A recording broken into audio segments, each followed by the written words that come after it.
Hello and welcome to the Art Department podcast. It's Emmanuel and myself, Jan, here. And we're going to talk about, I think, a topic that a lot of you will find useful. So with all the news of layoffs and everything, and I think talking to a lot of friends and peers, a lot of which find themselves out of work for an extended period of time, certainly the longest period of time they have ever been out of a job since they started this started in this industry. And we think now is maybe a good time to kind of look at your finances, look at different ways to save, even for some people, different ways of earning money. And also kind of looking back at what we should have maybe done differently, what we can learn from the mistakes or the things we did in our past. We just want to kind of have a disclaimer at the beginning that, of course, this is not financial advice in any way, shape, or form. This is really basically just our opinion and our the things we learned from our mistakes again. And we want to get right into it. We have a couple of things prepared that we want to talk about. And maybe as a good way to kick things off, I think as people find themselves out of jobs and with kind of messages on Facebook and Twitter and Instagram piling up of people wanting to leave the industry because they can't make ends meet and they poured in so much of their time to learn this, and now it just doesn't work. Maybe we can start off again talking a little bit about what can you do if you find yourself in this situation? Maybe we can talk about different ways of how to find work, maybe, because I think the default way of looking at it is for most people to kind of, increase the frequency of what they post online, or do various of like marketing activities, which of course is only a very indirect way of finding work, but of course which is like I think the main way for a lot of concept artists out there. But maybe there's some different things we can talk about of stuff you can do. Do you maybe have any recommendations for what people could be looking out for? Well, I think there's many ways to do to find that next income stream, right? So I think the most important thing is I think before we figure out, obviously getting a job is important, or any kind of job, freelance job, full-time job, whatever. You should always keep looking. But I think ultimately you have to kind of understand how much you need, right? I mean, for me, that's sort of key because, I can maybe if I only need a certain amount, then I can get by maybe doing less freelance jobs and just getting by, right? So I think the first thing is to figure out, and this is something that I never figured out, when I was young. I didn't look at what I needed, and therefore I ended up not making very smart decisions financially. Not until later was I able to do that. But if I was without a job right now, obviously I would first find out, obviously. And then we can get into that one later. But I think for me, I think a lot of things that people don't realize is, and I wrote this one down, which is, obviously we understand freelance. We understand getting a full-time job, right? That just goes with, posting and contacting and all that kind of stuff. But I think some of the things I wrote down that I thought was important was like, if you model stuff, even as a concept designer, put it up on those asset sites. You never know, because many times I've went to buy models and I'm like, I'll pay $30 for this, and it's not anything, most important thing is make sure that you modeled it. Like, don't be taking other people's stuff because because sometimes maybe you kit bashed and you thought, okay, I can put that up there, but I would definitely try to give it as clean a model and as definitely something that you made 100%. But a lot of people don't realize that can generate some money, right? That's one way. If you're a seasoned artist, make some tutorials, because that's a income stream that you don't have to deal with anymore. Like you put it out there and it makes money, and it does, and you have Gumroads, Yeah, of right? course, yeah. So, I mean, I've never done that. So I think, maybe you can speak to that, like, because I think, I'm just trying to look at ways that people can make money, whether at whatever level you're at, right? Maybe you're a junior, but you model really well. Hey, make some models, Right. make some models of things that people may want, things that people would go to CG Trader or whatever and buy, right? Because there's a lot of stuff that are for free that are really horrible. Yeah. And you That's can't true. really use. So, I mean, it's not concept art, but it's something that could also be, models, and then you could use it in some of your paintings, and you can sell it because you made it. So I Right. think, think about that. That's something that I think it's. That's a good point. Yeah. I think and then, yeah. Go ahead. Sorry.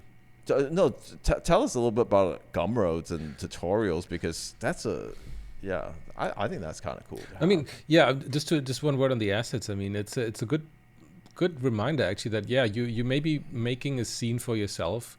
You build something, and a lot of people use Blender these days, or make everything in 3D, and then why not kind of take some of these assets and put them up, right? I mean, I guess the perfectionist and a lot of people will kind of prevent them from doing that, because they're like, but it's not great topology, and it's not that great, and it's not the best design.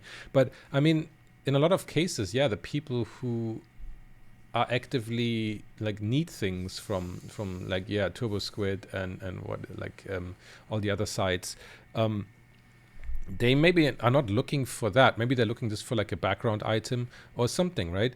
And like shitty topology is better than like nothing at all, and you can like decimate it like by yourself, and I do that a lot actually, and buy some things just to pop it in there or use it as a starting point. And you never know what somebody else might need it for, right? And that's the beauty of a lot of these pages, where like there's so much content, and most of the stuff you will never need, but then you have that one thing, and you just have not the time to make it yourself, and then you really need it, and you never know when that comes, right? And of course, the more assets you have accumulated, the more stuff you have for sale, the more likely the potential purchase from somebody else. So that's a good point. That's a good point to do. But of course, don't go around selling assets from stuff you did for clients. That's not a good idea. But that goes without saying. But anyway, I mean, tutorials, I would even put it together with like longer form stuff, like workshops or like bigger things, or even Patreons, right? You can kind of all put that together. I think there's a lot of value in that. On the one hand, where it helps, of course, it helps the community if you put something out. It also helps yourself to kind of like really clarify your own workflow and your own thinking process. And while it might be a bit scary in the beginning, and while it might take a lot of time for you to set up the first few, if you kind of keep going, it will get easier and easier. People should not like mistake it though with like what they usually call like passive income. It's not that passive. Like your videos might have some impact on the short term, but because people always like new things, and because technology and software and everything kind of develops, and there's certain trends, whether it's like Blender or like Houdini or Unreal or whatever it is, right? You need to be somewhat relevant. So this passive income stream will not last forever. It will slowly go down, or sometimes it will drastically, quickly go down. So you can't really rely on that for too long before you need to make more things, right?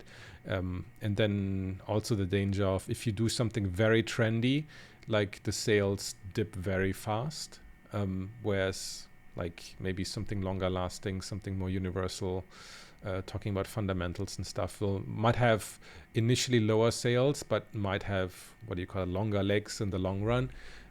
So that's something to take note of, right? I do realize that's not for everyone, right? But it might be a good avenue for a lot of people to look into. And I think the flip side of that, where with tutorials you kind of have an upfront fee and then you get paid and then people watch it. The opposite, I guess, is something like YouTube, I guess, where you can go the route of like, well, free content, and you can build a following and make a great channel, or even like Twitch or stuff like that, right? Like live streaming of making art. Then the payment will come afterwards, right? I think the risk is higher because you never know what takes off, and it might take a few years before your channel really takes off. But the upside, of course, is a lot higher, right? There's no, like, you might sell a tutorial for $20 or $10 or some assets for like $15. And it's going to be hard to make like massive amounts from that because our industry is just very niche, right? But with a YouTube channel, depending on how you place yourself, I mean, the upside is like infinite, right? Right. Yeah, you could say like there's also, because it's a niche industry, there's a ceiling of what you can hit, and you can kind of look at the people who have done already some stuff. But I mean, who knew that making donuts in Blender would be that like popular, right? Would get that many views? I certainly wouldn't have thought that, right? People might say like, oh, that's not very like cool, or that's not very inventive, like there's no design or whatever. But it's also not the point of it, right? So you never know, right? There's never say never. There's a lot of different kind of things you can do before you should kind of, I think, drown in self-pity and sit at home and don't do anything. I think there's a lot of things we can do. Yeah, I think it's just open up that, all those possibilities, right? I mean, maybe you are a YouTuber, maybe you want to do that, but just so you know, that definitely is not something that's going to be quick. And it's definitely, it's definitely gonna be a lot of work, just as much work as anything else. So, right. I think when it comes to assets and Gumroads, it's more sort of directly related in the sense that put a model up, you put a Gumroad up, you'll see something. If it's off value.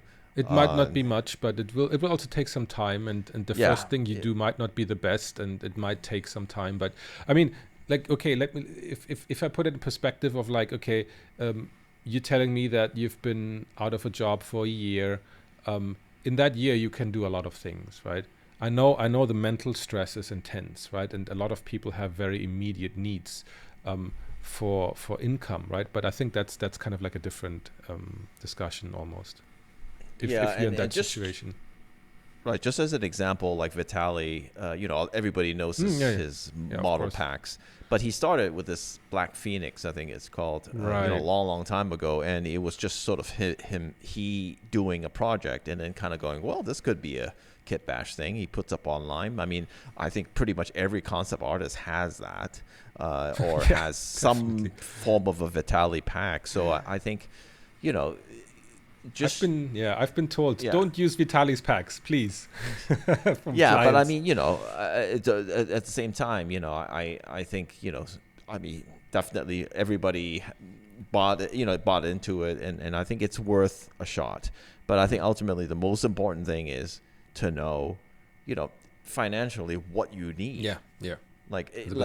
So that's the one thing that I never really dug into, and I think how you do it is track your spending, really know. I mean, how many I was so afraid to look at my finances. It's like and it's it's funny, but it's also kind of I'm a little. It's not the thing I'm most proud of, because I feel like I didn't really look into how much I'm spending versus how much I'm making. And how much I need, and I have a friend who, I mean, he's probably the most frugal person I know. He's in the industry, and he I just couldn't believe him. At first he wasn't even he was trying to get in the industry, and he was like he wasn't even working in the industry, and how much he had saved up.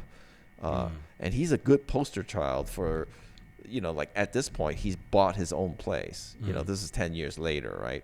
But he made it work, and he figured out how much he needed, how much, like bare minimum rent, like internet, whatever you need, bare minimum. And he was willing to downsize. He was Right. willing to say, okay, I'm going to live in a studio place, in this area, because that's all I want to spend. Food, I'm going to cook everything. Right. I'm not going to go out at all. And that's it. I'm not subscribing to any, nothing, no Right. HBO, nothing, and the only thing is the phone, the internet, and I have a computer that works. I don't Right. need anything more than that. And Right. I was amazed. I saw him I met him when he basically just got out of school. Mm. Now, we're chatting and he bought his own place. And this is all through sort of being frugal, being understanding of, and he is investing and he understands. And people, when people hear investing, they're like, oh yeah, right. Like what's my paycheck going to get? No, that's not Right. true. You can invest very little, but it compounds. Right. People don't understand that. It's like, if I did that when I was 25, you can invest $100 a month. Right. And it will compound into a lot more than you Yeah. think. You just have to have that long-term thinking, right? Like it's not going to be next year or the year after, but like 20 years later, right?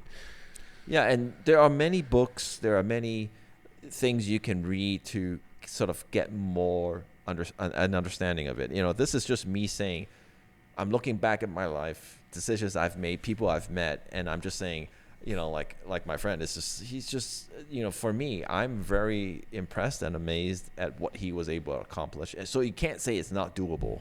Right. And before he got into industry and he was trying to get into the industry, it's like basically like people losing a job now, right? Like he wasn't working.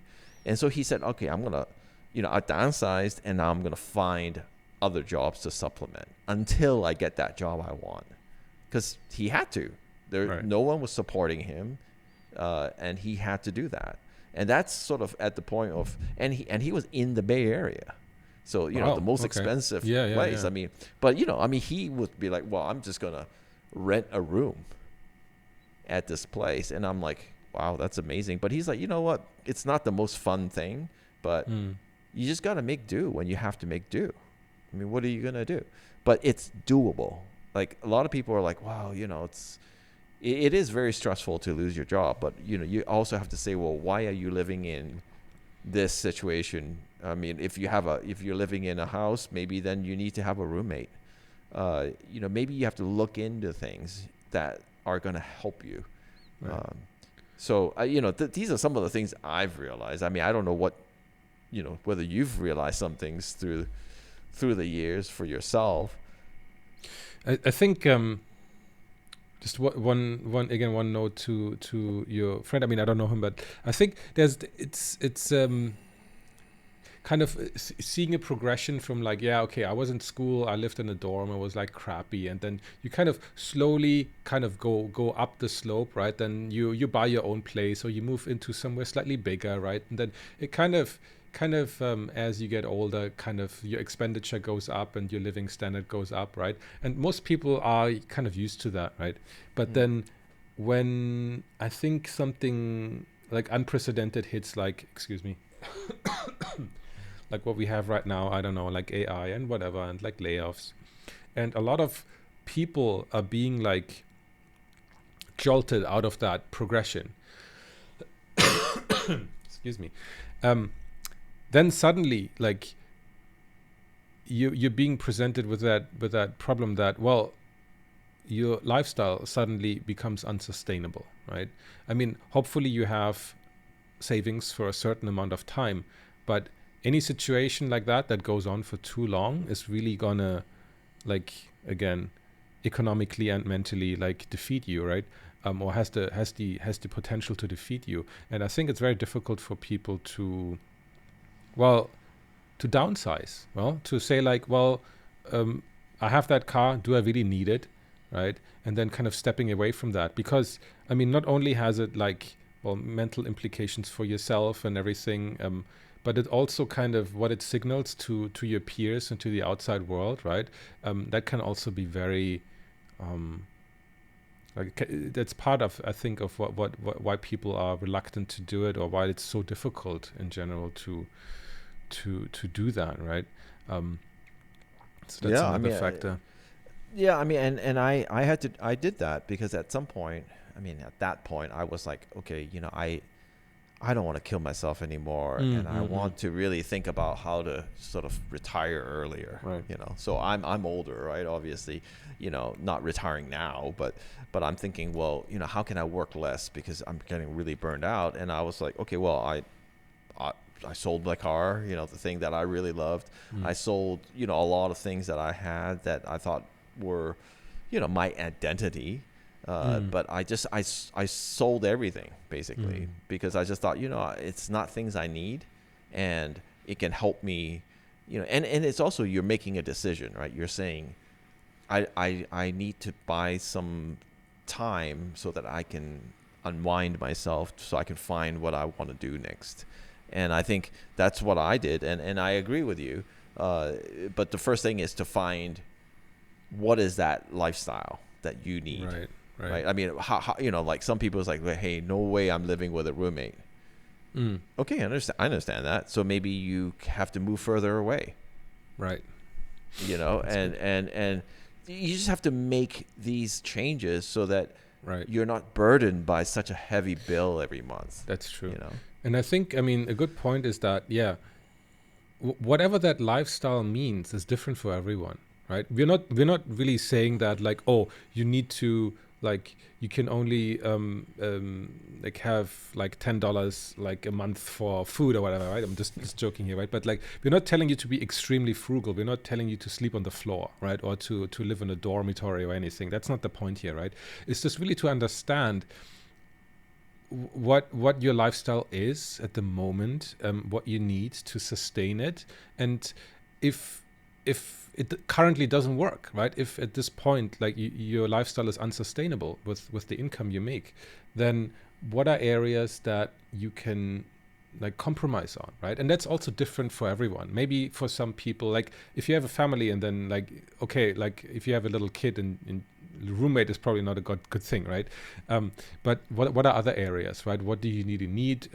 What can you do without? What can you do without for a certain amount of time, right? And then I think a lot of times what we think of as, like you said, like your identity, like, oh, this is what defines me, right? Once it's gone, like, is that really true, right? A lot of Yeah. things we Yeah. kind of have just in our head, but maybe, I don't know, maybe I don't know, the level of lifestyle for you is something that is non-negotiable.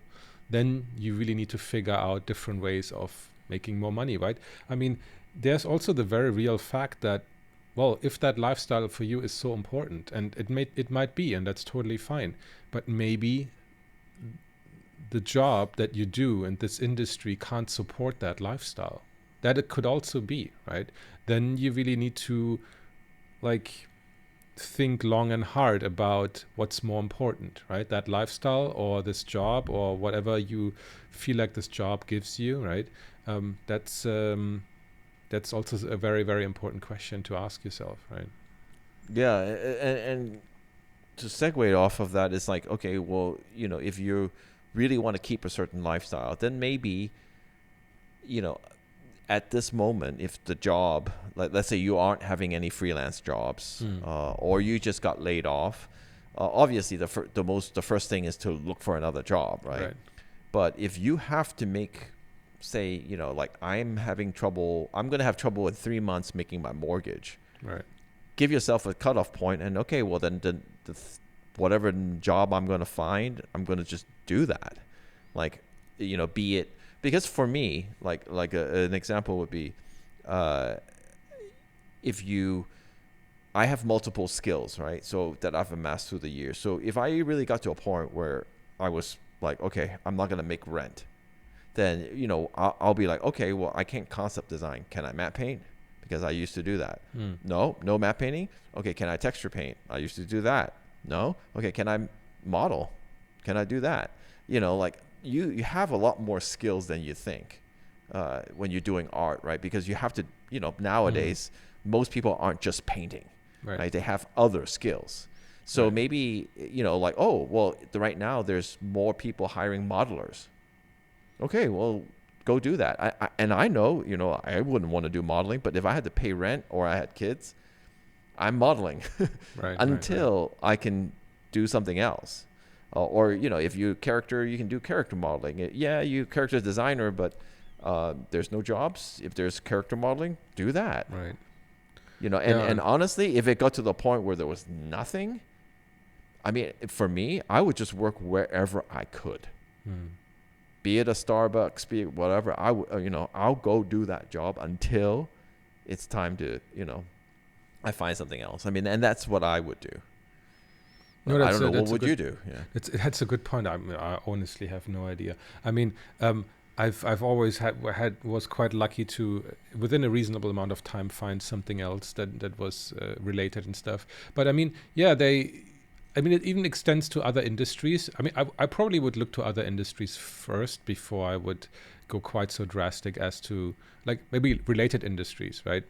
To say Yes, that. of course. Yeah. So, like, I don't know. I mean, there's a lot of people who are kind of got into concept design through another discipline, may it be transportation design, architecture, graphic design, even like, I mean, I've seen a lot of people starting to write, right, in their spare time, and trying to pitch more like, pitching a more complete idea with like a script attached, visuals attached, right?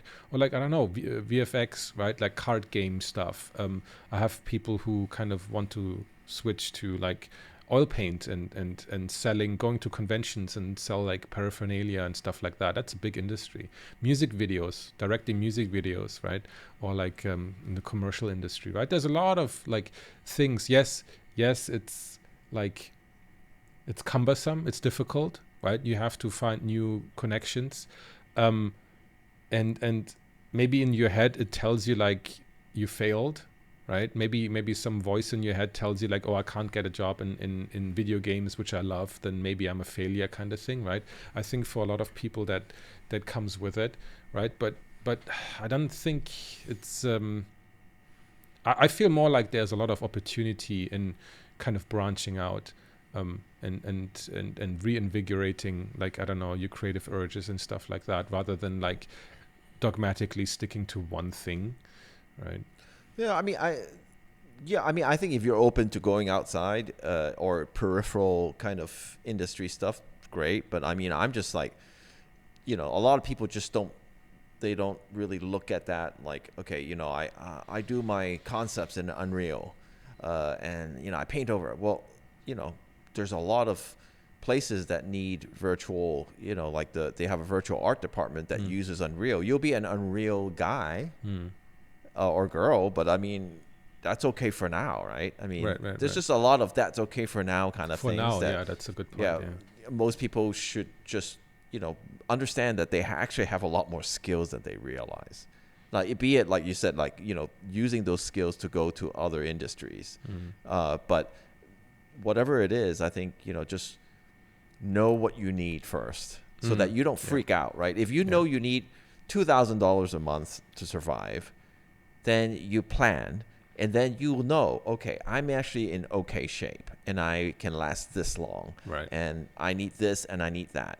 Okay, then right? Then okay, I need one freelance job per month. Right. Or I need to, if not, then I need to go here and do this to get that money. But when you will be a lot less stressed. Right. You won't be like, because a lot of people, it sounds like common sense, but I mean, I didn't do that. Right. And I think I just got stressed. It's true. Yeah, because people always like, oh my gosh, I need to have full-time work. I need to work on the biggest thing ever. If I don't do that, I'm a failure, right? But then, yeah, if you really drill down to it, like, okay, how much goes out for rent, utilities, food, right? And that's for most people, like, what covers what people really need, right? For now, right? For the time being. Yes, it's going to be hard to like skip on some of the luxuries and skip on some of the conveniences we've gotten so used to, right? But like, again, it's a for now thing, right? Like, let's see what you can make do with, and then focus on that, getting on your feet, and then things go from there, right? And Yeah. Go ahead. one thing that you mentioned actually, and that kind of is a bit more, I think, peculiar to this industry, is that feasting or fasting. That, like, in this industry, often when things go bad, they go very bad, up down to the point of like zero kind of jobs, right? And when it goes well, then it goes really well. I think that we kind of saw that during like the early days of COVID, where I think things were just booming in this industry, and like people, like, I mean, companies were overhiring like crazy. So and I think going forward, I think that's still how it's going to be, and we need to kind of we should have always been prepared for that, and we always need to be prepared for that. Yeah, and I think the feast or famine thing, I think, especially when you're freelancing and you don't know when your next paycheck's coming, because I mean, I've freelanced for the last 15 plus years, and it's like, you never really know. Yeah. And exactly. and I know a lot of, but the thing is, as I grew older and I matured, I understood that I need to have savings. So I made that a point to do that. But when I was 30, there is no way I would have done that. And if the industry fell down, I fall down with it, and I wouldn't even know what to do. And I've been laid off plenty of times, and you're just sitting there going, well, what am I going to do now? And it's really stressful. So the best thing is to really sort of at that point, I mean, obviously, if you're out of a job now, that's not going to help you. But in the future, you really need to start thinking about a saving plan, so that, because especially when you're freelance, nowadays, there's no really permanent jobs. I mean, honestly, because most jobs are contract employment anyway. Like, it doesn't matter where you work. You can get laid off at any point. Oh, yeah. But what it is, just what it does give you is healthcare, right? It gives you, maybe a pension. It gives you a little bit of stability. But because you don't have to look for a job. My freelance gig ends next week. I gotta stack another one there. So, so that's what it gives you. But they could lay you off easily, as we see now. So nothing is really permanent. So you need to have a backup plan. That could even be like, okay, well, can I move? Now, with the pandemic, I mean, it's understood that a lot of places will hire remote. So do you really have to be in an expensive place? Right. You could have the same place for half the price somewhere else. Yeah, that's true. I don't know. So, I mean, it's just things to think about, But, I things that I wish I did, saving. Man, I can't. I think everybody, obviously. Yeah, it's the thing old people used to say, right? I wish I would have saved more, right? Yeah, but it's also very true. I didn't save jack, and not until later, and I really regretted it. But it's what it is. You learn. I didn't even contribute to a retirement fund when I'd had it at work. I mean, we have 401k here, and the company matched, right? If you put in 5%, it matched, and I was like, 5%, I could use that to, go out and party. So why am I going to do that? And now I'm kicking myself because I would have had a fair amount of money, because it adds up. Yeah, it adds up over the years. That's true. So very, very true. No, all good points. All good points. Yeah, the other thing is just, obviously very straightforward is, go track. I was surprised when I looked at my subscriptions. And I was like, oh my God, I cannot believe, because nowadays it's, subscription for everything. And there's probably a subscription you didn't even know you were paying for. Right.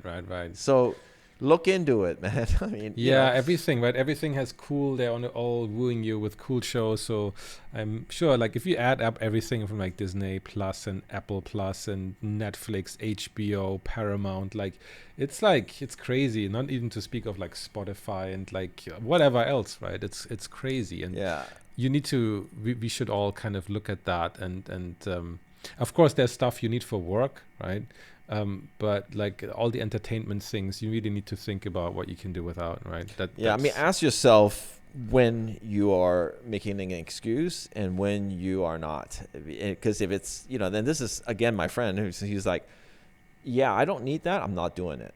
And, yes, it's be cool to have, but it's $15. So that's another $15. Right. You know, it's even the internet. Like, you know, why do you have to get the super fast package Right. when you know, honestly, we don't need super fast internet, right? It's not like our lives dependent on that. I mean, we as long as you can load up Google, that's probably good enough, you know. Right.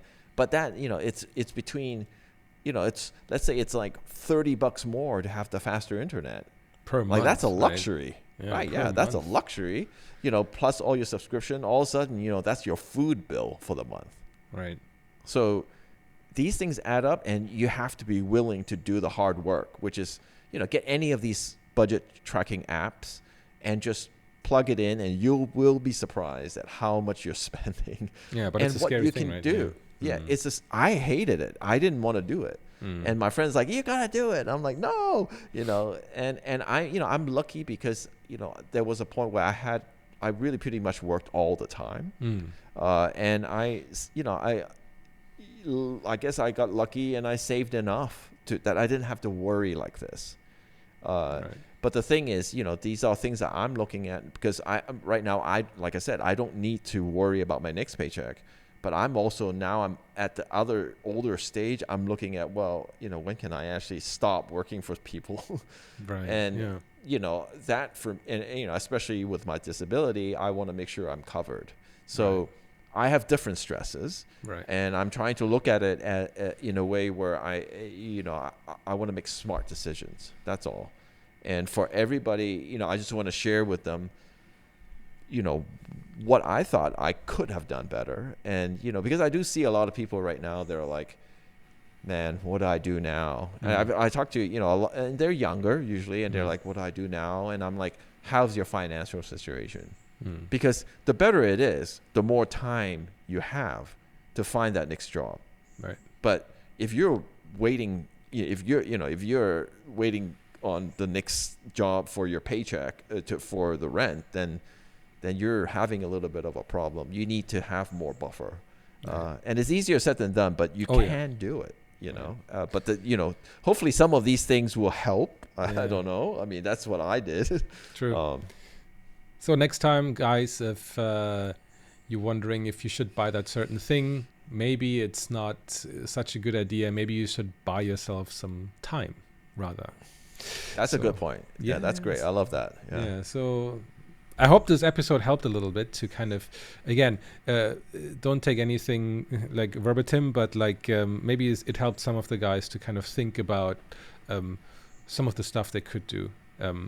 We're not endorsing any spending tracking app here, so please go out and have a look yourself. Go ahead. I actually want to just finish with something.